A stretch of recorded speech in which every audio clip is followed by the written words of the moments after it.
I just got finished with this course called the Conscious Business Accelerator. So much is happening right now. I just wanted to document this for you guys. Like, if anybody is interested in becoming a creative entrepreneur, being a content creator, it seems like everybody wants to be a content creator. There's plenty of people who don't. People are just trying to leverage their career. They're still in college. Like, there's other people doing other things. So don't think like, because the internet really just makes it seem like everybody's doing everything that you're trying to do, but that's not the case. I'm going to put some stats here so you'll see how many people are actually trying to be content creators right now, how much money there is to be made from content creation. If you're entering this field and want to do this type of stuff, you can see what the actual picture is and what the statistics are actually showing. Wanted to explain to you guys some of the business mindset things that I'm learning, in addition to just being successful as a creative entrepreneur. And in this modern society, that inevitably is going to include content creation. Number one, you have to know your craft. You have to know what it is that you are sharing to the world, what you are helping people do, what you're helping people solve. You're into cosmetology, you're an esthetician, like a social media strategist. You could be an artist, you could be a writer, a language learning expert, like whatever field that you're in, you need to hone that skill to the point where you can actually help somebody else at least get to the level in that you're at. So you have to know your craft, you have to know what you're talking about, you have to be well read, you have to keep up with the current developments in the news. You just have to create a lifestyle where you're staying up to date with things that are going to be relevant to your audience and different strategies and techniques that you can use to help them. You never fully evolve, you never fully make it anywhere. The goal is not to be the guru on the top of the mountain, it's to just help lead people to at least where you're at. And because there's so many people who get stuck in very early stages and never make it through the finish line, so that's what you're helping to resolve, is those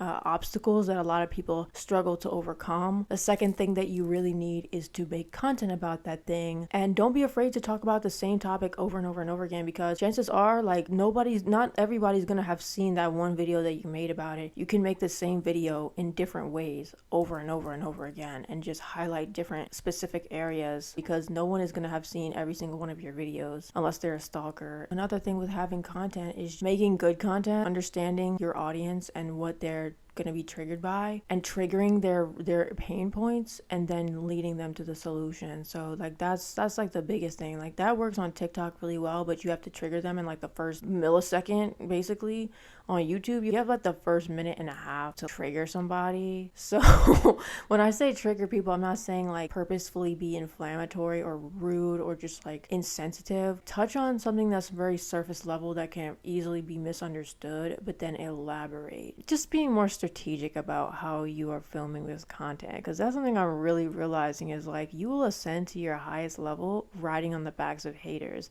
riding on the backs of people who only watch the first 3 seconds of your content and make an assumption about it, and that will make your videos go viral. And then people you're actually looking for might find that content and watch to the end because they're resonating with what you're saying. So it's a whole different type of game, like, and it is really a strategy. It was really a game, so don't take it too seriously. Just kind of have fun with it. If you're one of those people that's really sensitive, you might need to do some personal development. And thank you for coming to my channel. That's literally 33.3333% of what I talk about on here. It's like creativity, spirituality, and personal development. So if you're someone that is struggling with being seen and getting hate comments and stuff like that, I would love to help you with that. I literally love that so much. Like, it's like one of my biggest wins in life was learning how to hold space for motherfuckers in the comment section, and not internalizing it or like letting it keep me up at night. And then the third thing, the number 3 thing that you obviously need to do if your goal is to make money as a content creator or creative entrepreneur that is using content creation to get their message out, is have a business model on the back end of whatever it is you're doing. Your content is the front end and your business model is the back end. And I'm hearing this over and over again from so many different mentors and coaches. Like, it's like running ads but not having a product. Let's get serious. You're making all of this free content. It's just really a hobby. A lot of us don't want this to be a hobby, okay? If you don't want this to be a hobby, the way to do that is by creating sustainable ways for yourself to get paid. I was jumping the gun and thinking I had to make all this content and then I'll figure out a product to make. I have like 100,000 followers before I could sell something. And it's like, no, what makes more sense is to have something to sell and then build your audience. And over time,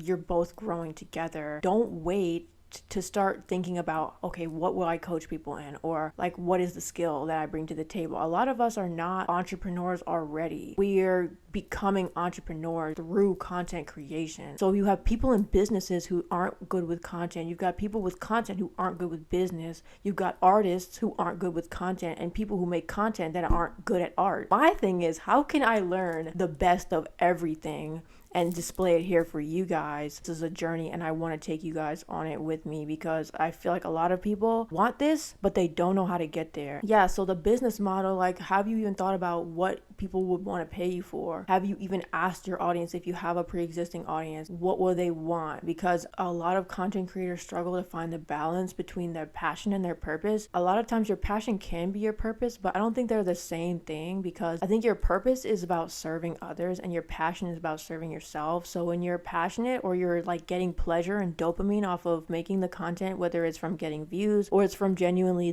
going through the creative process, you get to make a distinction between making content that serves you and making content that serves your audience. That's a really big one there, is because if you're only serving yourself and not your audience, how are you going to make money? When people say, oh, get paid to be yourself, it's not that simple. There are still some things that you have to do, just genuinely, if you want to make it sustainable on both fronts. Because yeah, you might be having fun, but at the end of the day, you're going to have to go back to your job because you need money.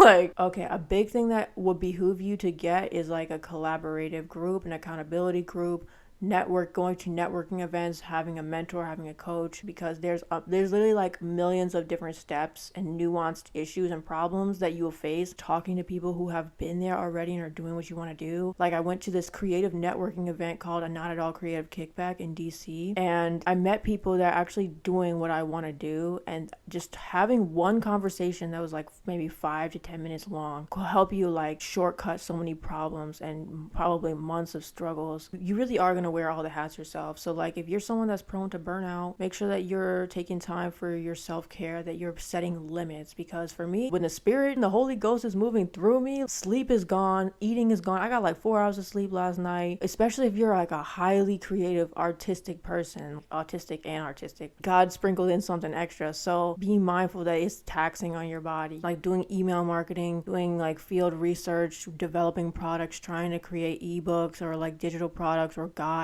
writing books, trying to figure out how to play the content game and all that too. So it's just so much. You're gonna have to channel different versions of yourself at different times, and it's just a lot. So yeah, you cannot wait to have help. Like, I know it seems like, oh, I'm gonna wait until I have money to outsource or people to help me, but like, you cannot wait for that, because this is a fast-paced industry. Like, it really is. Stuff that was working a year ago is no longer working. All the people who were talking about building Etsy shops and stuff, I feel like that well has dried up because of AI. This is not something you can wait around for. If you have an idea, you need to fucking go for it. Creativity is one of those things where like, if you're not getting on a train, the train's leaving the fucking station. If like, you're getting on or you're getting left. But I used to think I wasn't a fast-paced thinker. I used to think, oh, I'm autistic, I need all this time, and like, time don't wait for nobody. If you want this and it wants you, you got to become what it wants you to be, you know? And sometimes it's not about you, it's about using your gifts to serve others. I watched Myron Golden talk yesterday. He had a live stream on YouTube about losing your money to outsourcing and losing your time to doing everything. So finding the balance between outsourcing all of these tasks, having an email marketer, having a video editor, having a thumbnail editor, having a content strategist, having all these people helping you, but then you got to pay everybody out, and addition to all the softwares and automation apps that you're using and AI tools and all that stuff too. So being mindful of that and budgeting your time, energy, and money effectively. Those are my updates for right now. Thank you so much for watching this video. I hope it was helpful. I'll see you in the next one.